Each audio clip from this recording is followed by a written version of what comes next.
बिस्मिल्लाहिर्रहमानिर्रहीम। इस वीडियो में हम लोग पढ़ेंगे पावर फैक्टर के बारे में कि पावर फैक्टर क्या होता है और पावर फैक्टर की करेक्शन के लिए हम लोग कैपेसिटर क्यों इस्तेमाल करते हैं। इस जो कैपेसिटर का सिमुलेशन है इसमें मैंने पावर फैक्टर के कंसेप्ट को एक सिमुलेट किया है, यानी कंप्यूटर के ज़रिए एक्सप्लेन किया गया है, कंप्यूटर के सिमुलेशन या सॉफ्टवेयर के ज़रिए। जैसे मैं आपको डायग्राम में नज़र आ रहा है, इंशाल्लाह इसमें हर चीज़ आपको अगर गौर से देखा जाए हर चीज़ आपको समझ में आ जाएगी। फॉर एग्ज़ाम्पल आपके पास जो ये सैन का आपको 60 हर्ट्ज़ की एक चीज़ नज़र आ रही है, इसको हम कहते हैं एसी पावर सोर्स। ये कोई बिजली एसी पावर सोर्स है, इलेक्ट्रिकल पावर है जो वापडास से आ रही है या आपके घर में कोई जनरेटर इसको जनरेट कर रहा है। एन एसी पावर सोर्स है जो कि 60 हर्ट्ज़ का है और इसको हम घर में सिंपल यहाँ पर दो चीज़ें दिखाई गई है चलाने के लिए। एक हीटर दिखाया गया है, हीटर के अंदर एक रेजिस्टेंस होता है जो गर्म होकर के हीट प्रोड्यूस कर सकता है, या आपके पास पुराने टंगस्टन के बल्ब भी हो सकते हैं, या पावर चलाने के लिए घर में फ़ैन हो सकता है। इस तरह और तमाम चीज़ें जो फ़ैन के साथ रिलेटेड हो, जिसमें फ़ैन मोशन होता है, जैसे आपके वॉशिंग मशीन में रोटर होता है। इसी तरह टंकी भरने के लिए जो हम लोग पंप इस्तेमाल करते हैं, वाटर पंप इस्तेमाल करते हैं, उसके अंदर भी कॉइल होता है। वो तमाम चीज़ें जिसमें कॉइल होता है वो चीज़ें भी घर में हम लोग चलाते हैं। तो ये पावर सोर्स हो गया। और आपके पास जो येलो कलर की चीज़ें नज़र आ रही है, एक वायर है, इस वायर में इलेक्ट्रॉन यानी बिजली चल रही है, इसकी मोशन दिखाई गई है।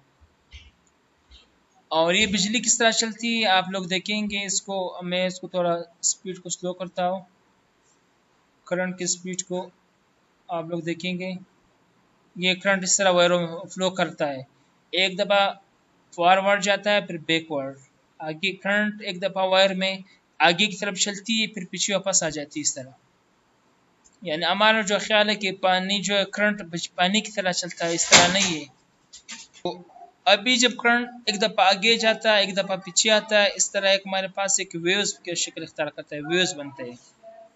इस ग्राफ में आपको नज़र आ रही है ये वेव्स, ये जो आपके पास लहरें नज़र आ रही है ये एसी सोर्स की लहरें हैं।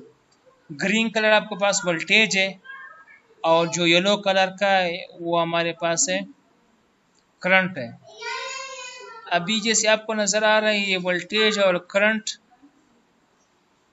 एक ही शेप में इन फेज है, यानी एक ही हालत में एक ही तरह हरकत कर रहा है, अपना फेस चेंज कर रहा है। यानी एक दफ़ा दोनों पीक में जाते हैं, अपवर्ड जाते हैं, फिर दोनों डाउनवर्ड जाते हैं। अगरचे दोनों का मैग्नीट्यूड डिफरेंट है लेकिन फेस शक्ल सेम है, एक ही कदम पर कदम चल रहा है। अगर ये ऊपर जाता है तो ये करंट भी ऊपर, अगर वोल्टेज नीचे आता है तो करंट भी नीचे आता है। तो ये एसी सोर्स का करंट और वोल्टेज प्रोड्यूस कर रहा है जो इन फेज है, एक ही हालत में है। तो हम कहते हैं कि इस केस में जो पावर फैक्टर है इसमें पावर फैक्टर बिल्कुल 1 है, क्योंकि करंट और वोल्टेज जो फेज में जो फेज एंगल है, फेज एंगल वो 0 बन रहा है और cause of the phase 0 is called power factor.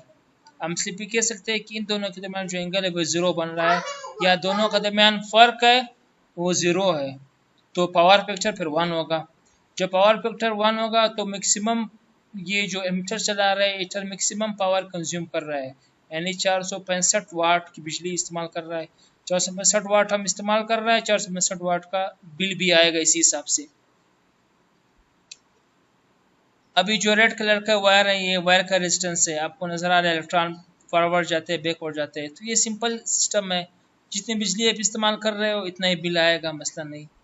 मसला कब तब बनता है जब आम गर्मियों में फ़ैन चलाते हैं या घर के पानी की जो वाटर पंप्स है वो इस्तेमाल करते हैं, तो फिर फेज चेंज हो जाता है, करंट और वोल्टेज का फेज में चेंज हो जाता है। यानी अगर घर के अंदर आप इस तरह रेजिस्टिव लोड इस्तेमाल कर रहे हो, जैसे कि हीटर है, आपके पास बल्ब्स है, एनर्जी सेवर्स है, जो इसके अंदर सिंपल रेजिस्टेंस लगा होता है, जिसके अंदर ना तो कैपेसिटर लगा होता है और ना इंडक्टर, यानी ना कॉइल वाली चीज़ें ना कैपेसिटर वाली बड़ी कैपेसिटर वाली चीज़ें इस्तेमाल ना होती हो, तो आपके घर की जो बिजली है उसका पावर फैक्टर तकरीबन 1 या 0.9 0.8 इस तरह 1 के करीब होगा, कोई मसला भी नहीं होगा। इससे उसी पावर फैक्टर को मालूम करने के लिए अपना एक पावर फैक्टर मीटर आता है, उसके ज़रिए आप देख सकते हो। हम सपोज करते हैं इस स्विचेस, आपको ये स्विचेस नज़र आ रहे हैं, ये फ़ैन है। इसमें जो मेन चीज़ है ये ग्राफ है। इसको मैं आपको अभी थोड़ा बड़ा करके दिखाता हूँ, स्केल डबल करता हूँ।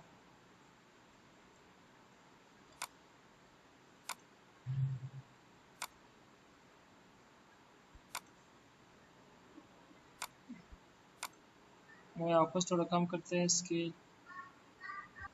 इसी तरह अभी इन फेज है, दोनों एक दूसरे के पीछे आ रहे थे, एक ही सीध में आ रहे हैं।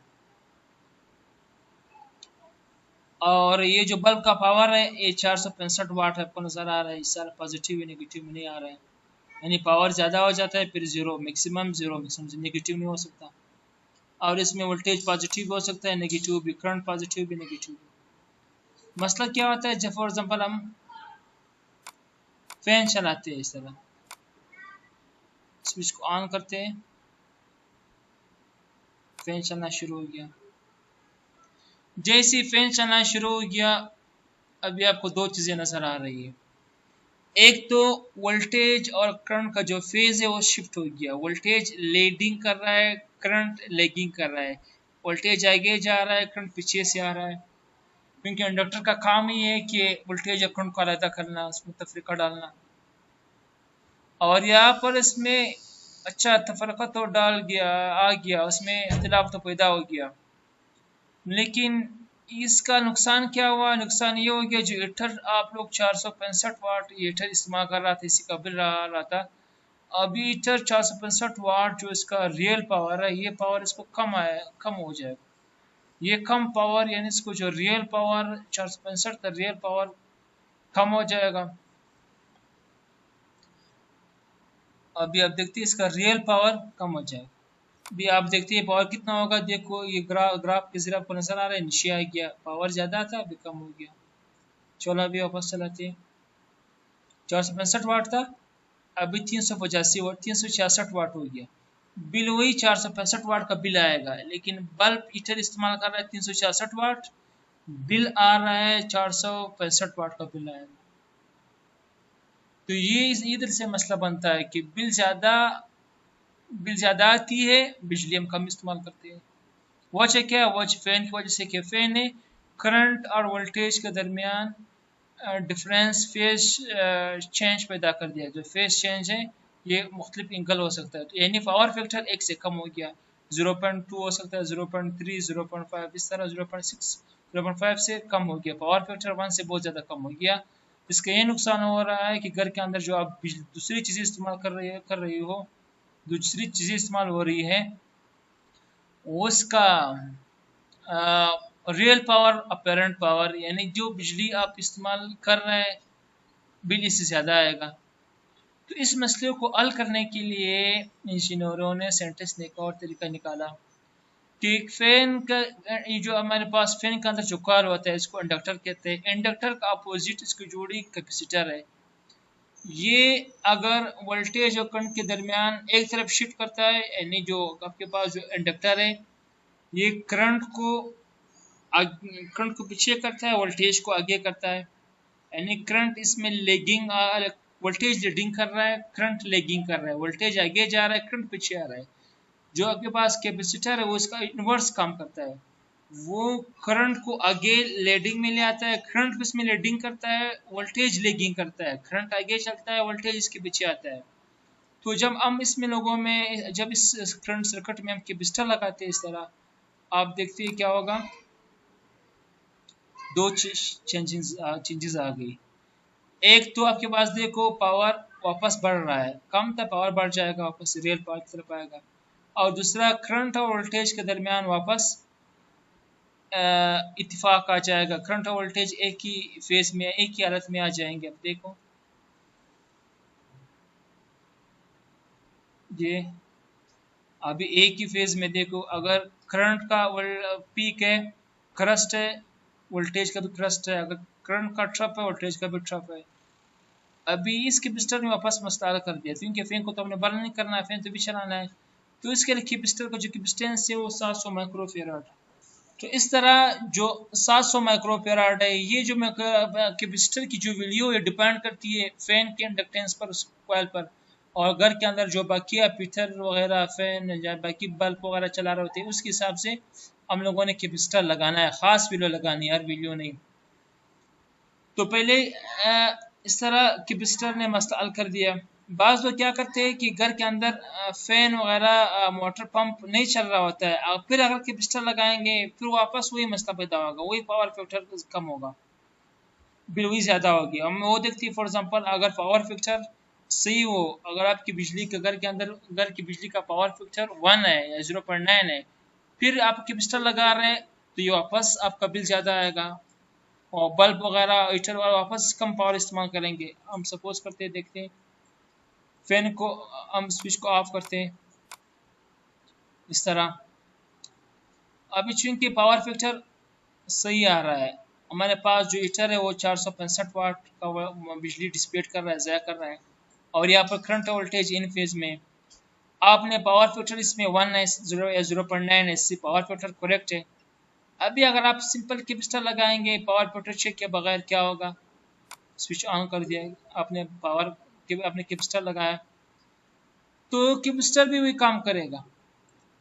देखो पावर वापस कम हो गया, 465 वाट से कम हो गया, अभी कितना हो गया अभी आपको नजर आएगा। और ये इसमें देखो अभी वोल्टेज लीडिंग कर रहा है, करंट लीडिंग कर रहा है, वोल्टेज के पीछे आ रहा है।